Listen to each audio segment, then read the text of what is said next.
that for sure is your grandmother. More than likely it probably is. Because, who else would be chopped up, in the basement. So that's where we found the pieces of her body at. That's what, at this point, that's what we're investigating, a murder at this point.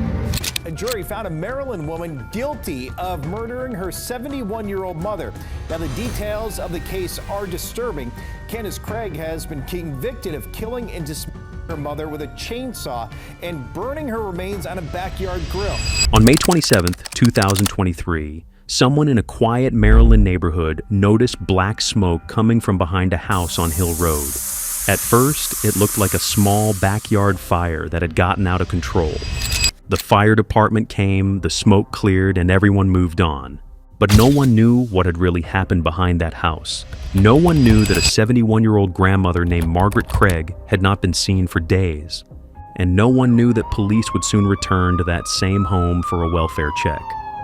When they got there, Margaret's daughter, Candace Craig, opened the door and let them in. She told them her mother was missing, but when officers walked toward the basement, they noticed something that did not match her story. And soon, everyone would learn that the fire behind the house had not been an ordinary backyard fire. Prosecutors would later say it was part of an attempt to destroy evidence and hide what had happened to Margaret Craig. But before we begin, if you find this video interesting, please give it a like at the end and tell me what you think about the case. It really helps the channel. Let me know in the comments where you're watching from. And don't forget to subscribe for more. Thank you.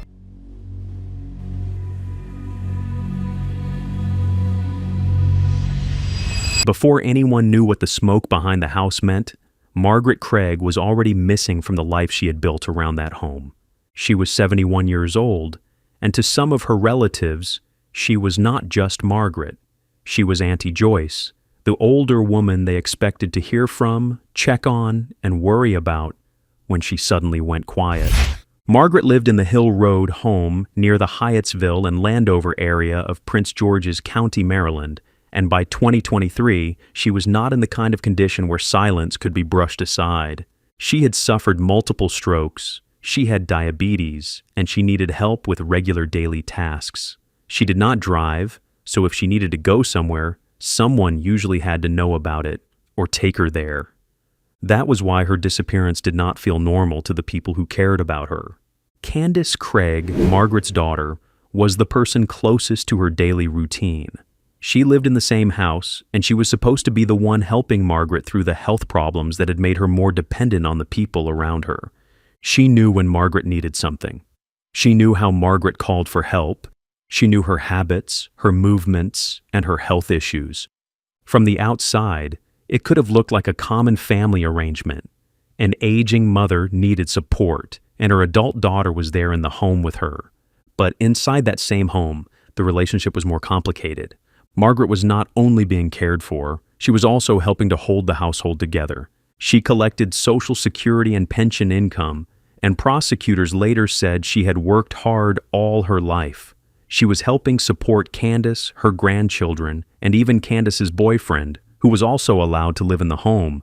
So when Margaret stopped answering calls, it was not just unusual, it was worrying. Candace would later tell investigators that Margaret had been quiet, that she had seemed depressed, and that she may have been showing signs of early dementia, although that claim was not clearly confirmed by a formal diagnosis. Candace also said Margaret had left home before and returned after a few days without explaining where she had been. But that explanation did not sit right with everyone. And by May 31st, 2023, Margaret's silence had gone on long enough that one of her nephews, David Wilson, decided he could not just keep calling and hoping she would answer. He knew Margaret's health was fragile, and he knew she was not the kind of person who could be unreachable for days without someone checking on her.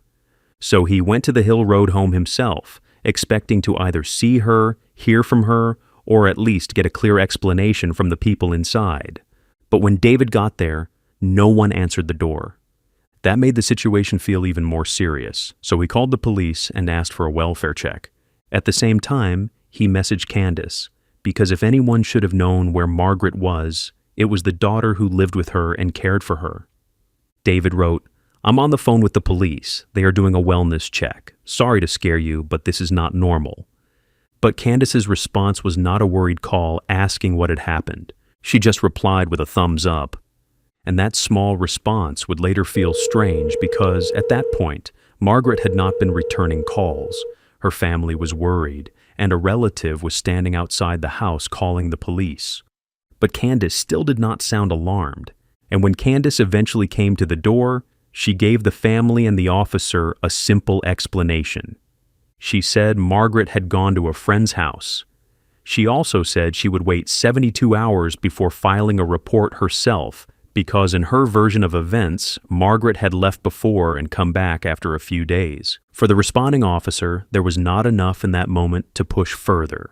Margaret was an adult, Candace said she had left the home, and there was no clear proof yet that something had happened inside the house.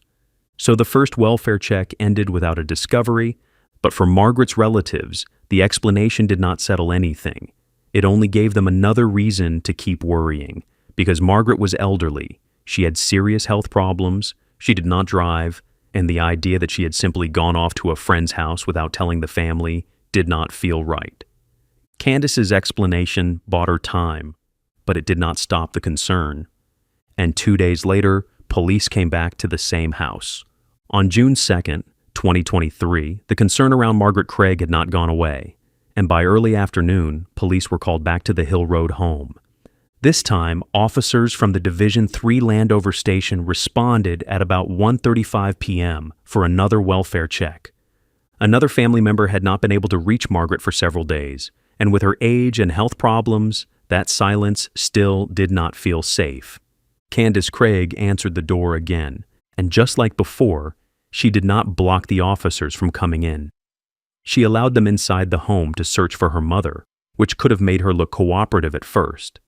If Margaret had really gone somewhere, then letting police walk through the house should not have been a problem. But that was where Candace's story began to collide with what was inside the home. So investigators separated Candace Craig from her daughter, Salia Hardy, and they began with the basic questions that would show whether both stories matched. Salia was 19 years old at the time. She lived in the same house with her mother, her grandmother, her sisters, and Candace's boyfriend. So if Margaret had really walked out of that house, or if something had happened to her inside it, Salia was one of the people who should have noticed. She lived within that house. My grandmother, my mother, and my mother's boyfriend. What's his name? How long has he been living in the house with y'all? 2 years. 2 years. At first, Salia gave an answer that seemed to support Candace's version of events. She said she had last seen her grandmother on Tuesday before she left for work. Margaret was in her room, and from Salia's first answer, it sounded like Margaret was still alive at that point. So I know that your mother's missing. What is, kind of fill me into what's going on? My daughter saw her on Tuesday. She said she was in the bathroom dumping her colostomy bag, and her grandma come out her room, and then she went out the front door. And then when she went out the bathroom, she realized the front door was open, so she knew she had to leave. But she didn't see her leave, but she knew she heard her. So I saw her Tuesday, May 29th. Yeah, she said she... Candace's story also tried to keep Margaret alive after the day prosecutors would later say she had already died. Candace told investigators Margaret had been quiet. She said her mother had suffered strokes, had diabetes, and might have been showing signs of early dementia. Condition of your mother. She had a couple strokes, diabetic. She was showing signs of early dementia, but not really diagnosed. The doctor never diagnosed her. She didn't want to go. She also said Margaret had left the house before and returned days later without explaining where she had been. Condition when you saw her Monday. She was quiet all day on Monday. She basically stayed in the room. She didn't really do anything. That was it. She was in the bed. It was quiet. Like the last couple of days, she was just quiet. It was like you can hear her on the phone talking, and then she would just start crying when she gets off the phone, like she was depressed. And I kept on telling her, I said, you need to tell your family how you're feeling. And she didn't want them to know certain things, and she was like quiet. So where do you think she don't drive, right? No. Well, she didn't drive. Mm-hmm. Where do you think she went? I have no idea. Normally, if she needs to go somewhere, she'll ask me. But I went to the ER the first week of May, so regarding my spine, so I haven't been driving that much. But normally, she'll call her brother-in-law, but they didn't pick her up that day. And my dad is really not concerned. He's thinking that she's with some man. I said, no, if she was with some man, she would have told me. So I don't think that's the case. But he's like, oh, she'll pop up. But while Candace was building that explanation in one room, Salia was sitting in another room, and her answers were not fitting neatly into the same story. If you came home and didn't see your grandmother for 3 or 4 days, would you think that was normal or was that abnormal? No, that's not normal. But my mother, she been telling me how she did it before, but I never seen it before. Okay, but normally you're seeing her every day when you come home from work or when you're leaving the house? Yeah. So you She's mostly in her room all the time. Where did your mom say she went? Oh, she don't know. So she didn't say she went to a friend's house or anything? Yeah. So who reported her missing? Today, I don't know. I know she went missing twice last year, and then January she did the same thing. And Was there a report for that? no, she came back the 3rd day, but she never said who she was or anything. And I kept on asking, she didn't want to tell me. But she came back the 3rd day. I don't know who made the report today. So me and my cousin were supposed to go to the police station today to file a report. So Wednesday the police came to the house. I think one of my cousins called, so they came to the house and they looked around, and I told them about the history of her being gone, and they was like, well, I will wait out 72 hours to see if she came back, and that's the reason why I was going to file today. When was the last time you spoke to your mom over the phone? She texted me Monday to come down and open a bottle of water, but that was about it. And usually when I text her, she never responds, hardly. And she needs me, she'll come by the step and she'll call my name, and she'll bang on the wall. Text you on Monday. No, that's the cell phone I text, that's the house phone. She'll call me from the house phone if she needs me. Candace was trying to make Margaret sound like someone who might have wandered off, stayed away, and come back when she was ready. But Salia's answers pointed to something different. Margaret was vulnerable and needed help. And Margaret being unseen for days was not something the people in that house could easily explain away. At that stage, investigators still needed more, so they kept asking. You guys get here today. Tell me what happened today. Today, I was in the basement cleaning up my daughter's colostomy bag, Salia, because she had a mess over the place. And there was a knock on the door. And then the officer, someone reported her missing. And he came in and he looked around the place, and that was it. So they had me upstairs in the living room. They didn't allow anybody to come in the house or to leave the house. And I'm here. When I talked to the police officer, he just said they was going to ask me questions about the last time I've seen my mom. And the more they asked, the more Candace's story didn't make sense. Because if she left of her own accord, at least she would take some very necessary things with her. So, do you have access to your mom's accounts or anything like that? Mm-hmm, yeah. So have you noticed in the last 4 or 5 days any normal transactions? She has not made nothing. She doesn't have a credit card, so it's nothing. And she can't remember her passwords. Her book, where she has all her passwords, was on the bed. Like what kind of account? Capital One. So she got Capital One. Yeah. And you haven't noticed any transactions on her Capital One card? The only transactions that was made, that I made them, she didn't make any. So Candace had not heard from her very dependent mother for days, but during that same time, money was still being taken from Margaret's account for personal expenses. That was a red flag investigators could not ignore. How would you describe your relationship with your mom? We're close. She calls on me for everything. She probably is not happy with the career choice that I made. Like, she wanted me to continue school. She probably had disappointments about that. But other than that, she calls on me every day. Anytime she needs something, it's me. I guess my mother and daughter relationship, I should say. You mean like my mother and her relationship? Mm-hmm. How is it? It's okay. Like, I mean, outside of like, the regular family argument, like, you just, I've been hearing my mother been taking her money too. Is she unemployed? Yeah. How long has she been unemployed? She started working, I say, some years now. Okay. More than 3 years.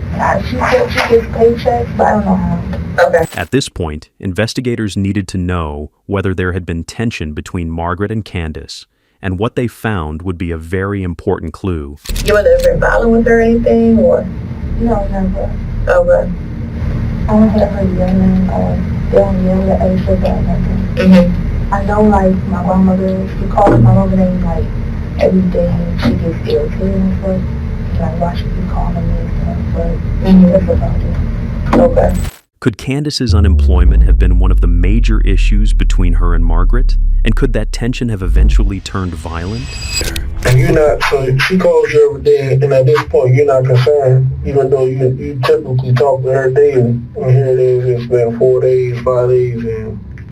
That's what said it's 72 hours I was going to report. So I said if I didn't hear from her by the 72 hours, yes, I'll file. That's when my concern will kick in. So we have some investigators that are at the house now.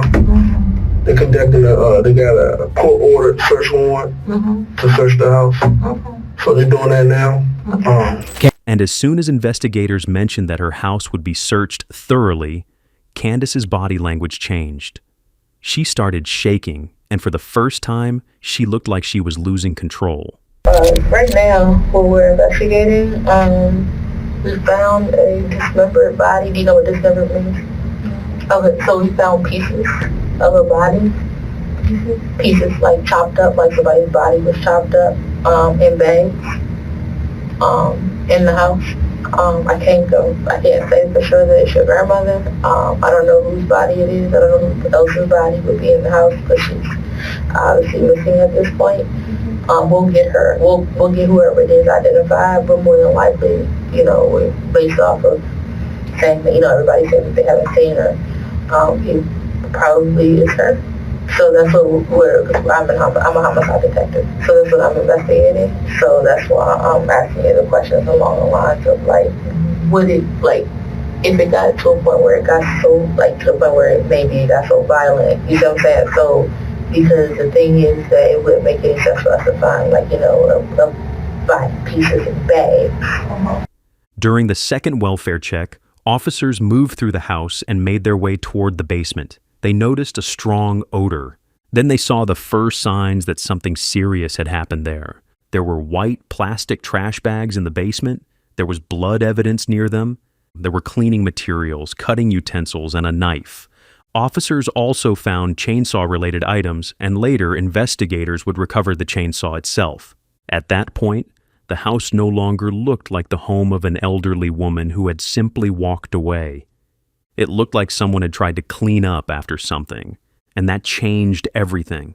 The officers were no longer dealing with only a worried family and a missing grandmother. They were standing inside a possible crime scene, and the details in the basement did not match the calm explanation Candace had given days earlier. So the homicide unit and the evidence unit were called in.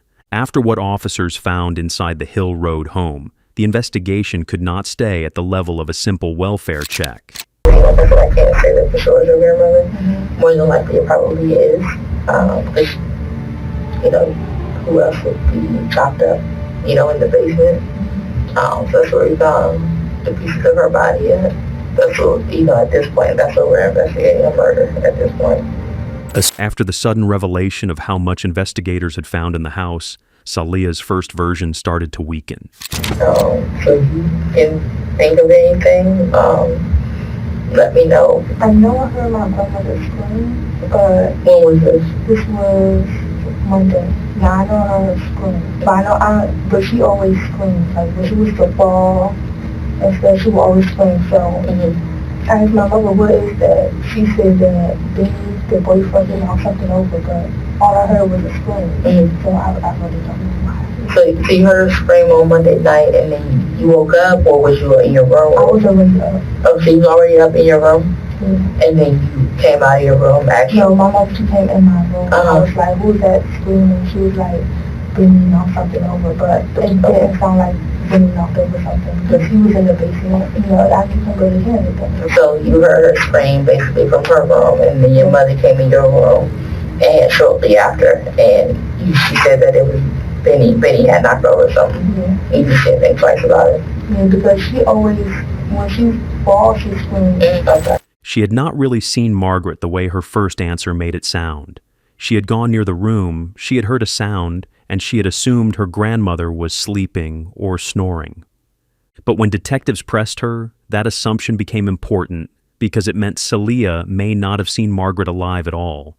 But first, investigators offered her food to calm her down and prepare her for more talking. Do you need any water or anything like that? You ate anything like that? Yeah. We have snacks and stuff. Yeah. What do you eat? Like, are you allergic to anything? Pineapple. Okay. I'll be right back. That one shift changed the whole timeline. Candace's story needed Margaret to still be alive after the scream. It needed Margaret to be able to leave the house on her own. It needed the family to believe that Margaret had simply gone somewhere, just like Candace said she had done before. So you said that you heard your grandmother scream on Monday night, but you still saw her on Tuesday morning? And you're sure that she was snoring and not like, and you just didn't like, you know? I heard a noise, so I guess she was snoring. Okay, so you're sure? I told her that I was leaving out. I didn't hear But she didn't respond back to you? No. So she very well could have not been alive at that point. I don't know. Okay, were y'all close? So Salia had only heard a sound and assumed it was snoring. Then Margaret may have already been dead by the time Salia thought she was sleeping. Because, you know, like, I mean, it's one thing for a loved one to die from cancer or old age or whatever, but to have someone die, like, you know, where they're, like, chopped up, that's completely, you know what I mean, that's different, like, that's a different kind of suffering, you know what I'm saying, like, there's nothing natural about that. So that's why we're just trying to get to the bottom of this story, because it's just like, you know, like the smell of a dead body is very, very memorable. So like, you know what I mean, you come in the house, or like in how we found her, or wherever this body is, how we found the body had this, like, was dead for at least 2, 3, 4 days, because it was kind of decomposed. So it had been there for a little bit. You know, it would match up for what you heard on Monday, because, you know, it's now Friday. So a body, like, you know, chopped up or whatever in that state, it would make sense. Like, in that what you heard on Monday, it could have been like whatever was going on down there. So that would make sense. But if you're saying that you saw her on Tuesday, and seen her sleeping, that part wouldn't, like I said, it wouldn't go with how long that body would have been, like, in the bag, you know what I'm saying? We're just investigating this at this point, so we're looking for you to know anything that you know, like, it's important. And even if it's something small that you might think, like, it might not matter, it would matter to us. I was going through my Amazon orders. Mm-hmm. I saw she ordered a chainsaw. Mm-hmm. On what day was this? I gotta look back on her orders. Mm-hmm. Was it this week though? Yeah, it was this week. But I know she ordered a chainsaw, and I was asking like, what is it for? She didn't really tell me. The body found inside the house had not looked like someone who had died that same morning. Investigators believed it had been there for days, and that timing started to line up with the screams Salia had heard earlier in the week. So the detective kept the pressure on the timeline, not by yelling, but by making Salia think through what she had actually seen and what she had only assumed. If Margaret had been alive on Tuesday, then Salia's first story helped Candace. But if Margaret had not been alive on Tuesday, then Candace's explanation about Margaret walking away started to fall apart. Is she like normal? Does she have like rage fits? Is she violent any time? I know my mother and Billy, they argue and stuff, so she would like throw stuff at him, like throw like hard stuff. Like last time she threw something at him, I made a hole in the wall. So you just pretty much have like fights between them, but never with your grandmother. Has Benny ever had any issues with her? So Salia started opening even more, and then began to move away from the version that protected her mother. But Salia was still holding back. She worried investigators would repeat her words to her mother, but once they assured her they wouldn't, she finally started telling the full story. We don't go back and forth about, like, oh, we'll go to your mom, like, okay, well, your daughter said this, and that doesn't make sense. We would let your mom tell her story, and then after she's finished telling us, like, we'll ask questions, and like, hey, so you didn't smell a body in the basement, and then we leave it at that, and then we just talk at the table, and that's it. Yesterday when I was washing clothes, I did smell something, but I don't know what type of smell that was. You never smelled it before? No, just a bad smell. It just stunk? Yeah, it's like the whole basement living room. It just stunk. And I realized the carpet was gone. Did you have carpet there before? Okay, and it just disappeared. According to Salia's later testimony, the next day she went into her grandmother's room because she had not seen Margaret since that sound. So this whole, whole thing, like, between your mother telling you not to go to, not to go in your grandmother's room, to seeing the carpet gone, to, like, you didn't think, like, anything was going, like, where it was going on, because, like, so did, like, your mother never at any point said, like, hey, this is what happened, like this whole time. This seemed weird, but I was trying to ask her questions. What did you ask her?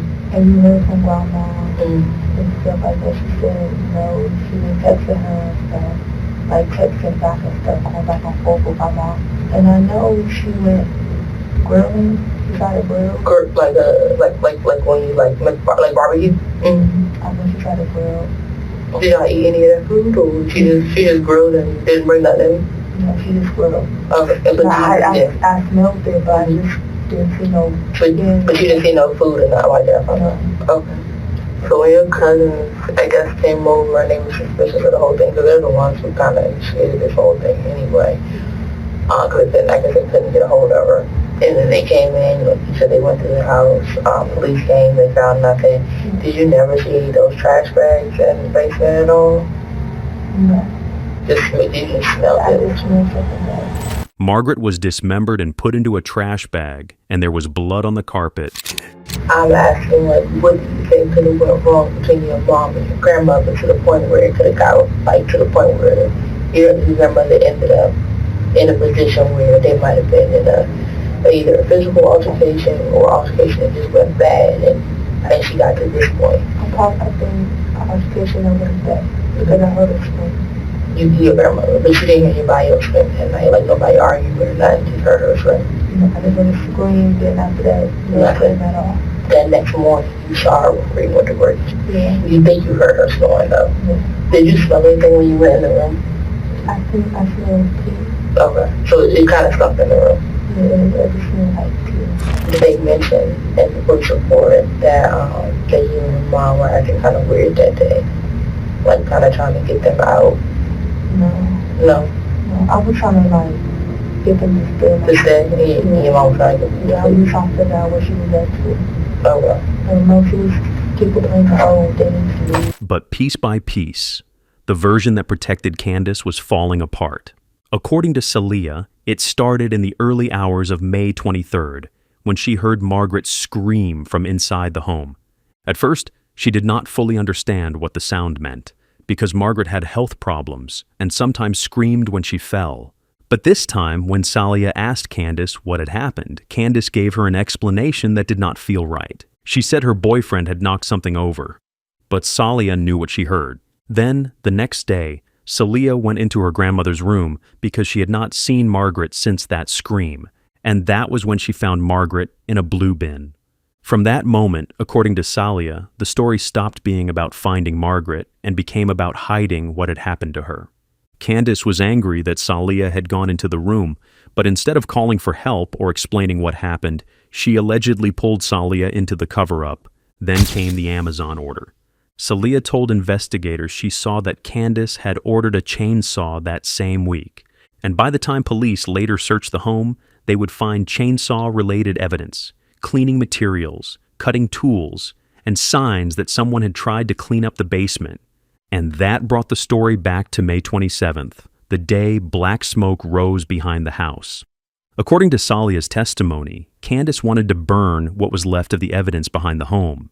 So she and Salia bought items that could help start a fire, including charcoal, a lighter, and gasoline. At first, Candace may have thought the back of the house would give them enough cover. It was away from the front door, it was away from the street, and if anyone saw smoke, it could be explained as grilling or yard burning. But the fire spread, and once it spread, people around the house noticed. Neighbors came over, some helped put the fire out, and the fire department eventually became involved. But they did not know that the smoke rising from behind that home would later become part of a murder trial. There was also another detail that made the scene even harder to ignore. Salia said Candace had been grilling part of the dismembered body, and pieces of chicken were grilled nearby to disguise the smell. And by the time police walked through the door on June 2nd, the missing person story Candace had been telling everyone was already collapsing under the weight of what had been left inside the home. So the question was no longer only about where Margaret was, but why anyone would want her gone. And according to prosecutors, the answer was money. Margaret had not just been an elderly woman living quietly in the home. She had Social Security income, she had pension money, she had worked hard for what she had, and by 2023, that money was helping support the same household where she lived with Candace, her grandchildren, and Candace's boyfriend. But prosecutors said Candace had been taking advantage of that access. Before Margaret disappeared, she had started noticing strange activity on her accounts. She had called her bank because money was missing, and some transactions did not make sense to her. These were not just small misunderstandings inside a family. They were the kind of charges that made Margaret worried about whether she could even cover her own needs. In one call played in court, Margaret said, "I don't have money to pay my bills." This was an elderly woman trying to understand why money she needed was no longer there. And then the bank calls became even more important. Prosecutors played recordings where a woman sounded like she was pretending to be Margaret so she could approve purchases or move money. In other calls, a different, older-sounding woman, believed to be the real Margaret, was asking the bank for help because she was seeing charges she did not recognize. Some of those charges were connected to services Margaret did not use, including DoorDash and Lyft. Also, a $211 purchase for collectible sneakers, and whether it was one charge or many, the pattern was what mattered.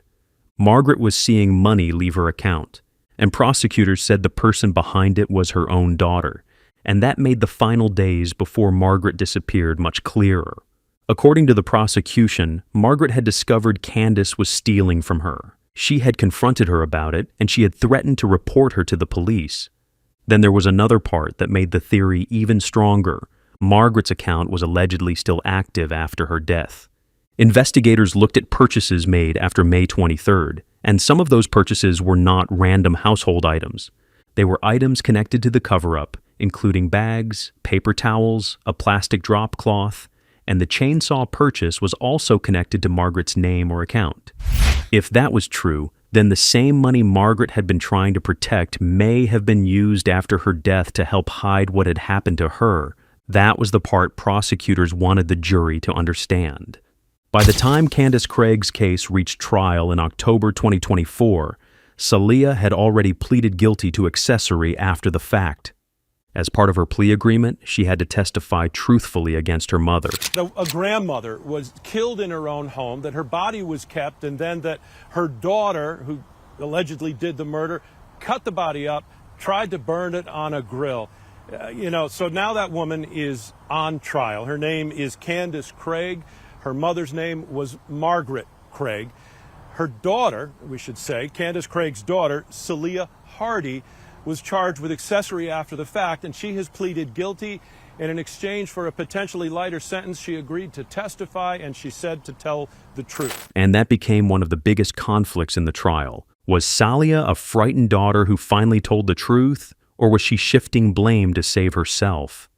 Then came the question that cut through all of the explanations. But what the jury heard was really horrible, that this young woman came home and her mom said, "Don't go in Grandma's room." And so she didn't. But the next day she did, and says she found her grandmother in a storage bin, the kind that you would put your summer clothes in for winter storage. And she said the grandmother had a plastic bag over her head. And then she said her mother did it because Grandma found out that the mother was stealing from Grandma's bank account. And so, this young woman on the stand today describing their efforts to dispose of the body. She says that they kept it in this plastic bin for a couple of days and then dragged it out to the woods out back, poured gasoline over the woman to try to dispose of the body, but the fire spread and all of the neighbors came running out with buckets of water to put it out. The fire department came. Somehow they were able to conceal the fact that it was the grandmother that they were trying to burn. And then they say that they waited for her to cool off, brought her back into the house for storage, and that Candace Craig actually went on Amazon, ordered an electric chainsaw that was delivered overnight. The daughter says she woke up the next morning and saw that the mother was already cutting up the grandmother, and that is where they ended for the day. When Salia was asked why she helped her mother, her answer was simple: because my mother asked me. The medical examiner also testifying today as well. What did they say about the case? So the medical examiner really called this a, quote, unique case simply because the victim in this case, her body was not intact by the time it arrived to the medical examiner's office. In fact, the medical examiner testified that the body was in 9 bags, to be specific, and she said that there was 67 fragments of remains that were examined. Bottom line, as you know, with these medical examiners and these autopsies, you typically find out whether it was blunt force trauma, a shooting, a stabbing, something that led to this death. She says that she did not determine any of that. There was no evidence of natural disease that caused his death. So ultimately, it was ruled a homicide by undetermined causes. On November 1st, 2024, after days of testimony, the jury returned to the courtroom with a verdict. They found Candace Craig guilty of first-degree murder, second-degree murder, tampering with evidence, and improper disposal of a body.